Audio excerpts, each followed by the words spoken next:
Hi, this is Chronicles, and I'm your host, Simon Rushton. Today I'm going to share you another story of crime and interest and of values, you could say, and standards.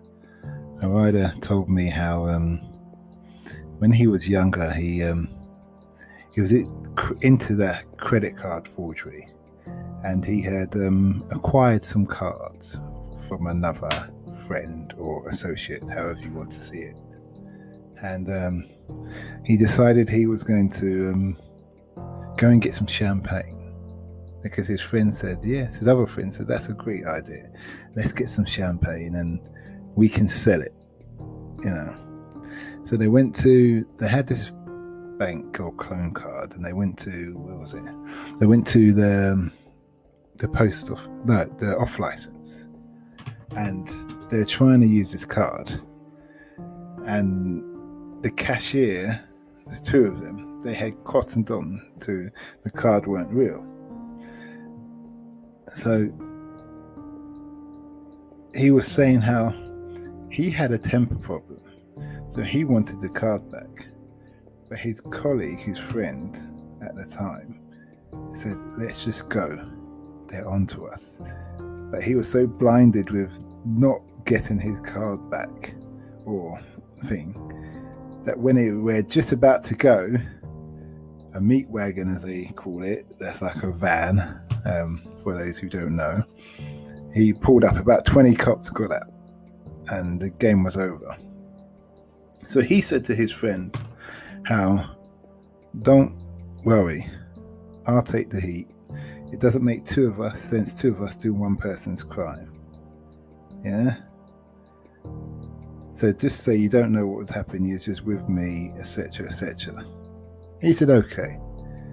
So when El Bill started to question him straight away, he said, listen, I know I've been stupid, silly little thing, shouldn't have been doing this, don't know what got the better of me, etc., etc. And El Bill said the usual, don't say anything, you're going to get yourself in more trouble. This made me laugh when the writer was telling me that, because actually that's not a bad policeman, really. It's someone who's realised to just don't say anything, wait till you get your lawyer or whatever, that kind of thing. Or maybe they're told to say that professionally, I don't know, I wasn't there. And anyway, it turns out the guy who said he'd take the responsibility, he ended up, long and short of it, he ended up getting community service because he had never done anything like that before. But the other guy, he didn't really know what happened because he claimed innocence. So really and truly, I think, he was saying that the first guy who got the community service, I think it's 150 hours or something, he said. It was like he shouldn't have really got that because he had never been caught or had anything before, but the judge said he wanted to make an example.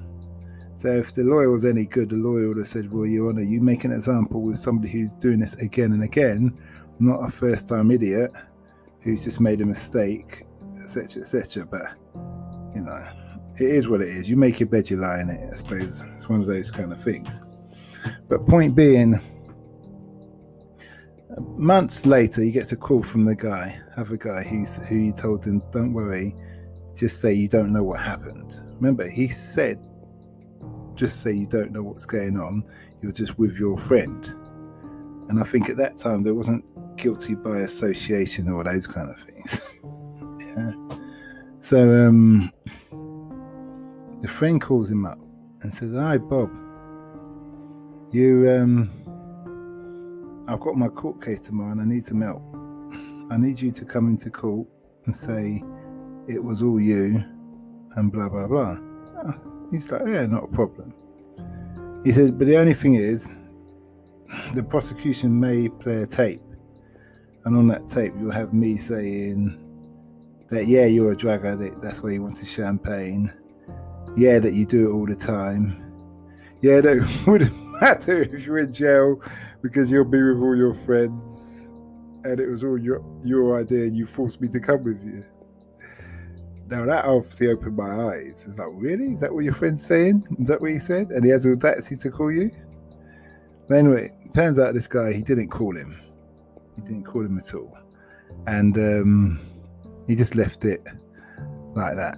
And he thought, because if I turn up, it's going to go silly. And his old man is, I think, the other guy said his old man, the other guy was Irish, and his old man was something to do with the IRA. He's really pro-IRA and all that kind of thing. I don't know how true this is. Obviously, it's not my story. So he didn't really want to go down that road with a bunch of people who blow people up for breakfast kind of thing in that respect. But it was interesting because when you hear that story, all the other guy needed to say was, I don't know what's going on. I just bumped into him in the street and we were talking, we went into the shop. That's all he had to say. But he went way overboard. For what reason? Maybe a reason of fear. I can only imagine in that sense. But I suppose the moral to that story is, know who your friends are. And also is, don't do silly crime if it's not worth it. You know, I suppose that probably doesn't sound right. But there's some crime, you know, everybody does some kind of crime. You go for a red light, it's a crime. You get a parking ticket, it's a crime. You're getting punished.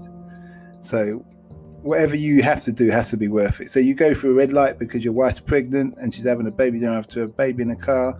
You're breaking the law. It's a sensible crime, argumentatively, assuming you've looked both ways before you go through a red light. So you don't want her to get a car crash, it defeats the object.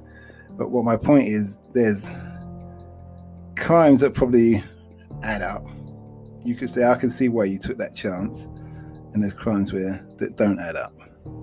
And just one of the many stories I hear. I've got so many stories coming out my ears. I'm overloaded with stories of what I've heard from people. So I'm going to be doing these solo podcasts. But it's just throwing it out there. And like I said, if you like these kind of stories, let me know. I'll be publishing more. If you don't, fair enough, you can let me know, or just don't like it. Either way, it's Taxi Chronicles. You're going to get a varied amount of stories all the time and things like that. But apart from that, on that note, do not forget to listen to our sister podcast called Africa Investors Stories, all about with real investors sharing real stories about why and how they invested in Africa. Keeping in mind, Africa has the fastest growing population on the planet, has the fastest growing economy on the planet in specific countries, and it has 33% or 33% of the world's known natural resources. I say known because Africa's massive and they haven't mined everywhere. So those are food for thought. With more populations, you get more investment, more natural resources, more exports, more imports, more circulation of money. So it's the place to be, or the place to invest in, argumentatively. Apart from that, have a nice day and stay safe.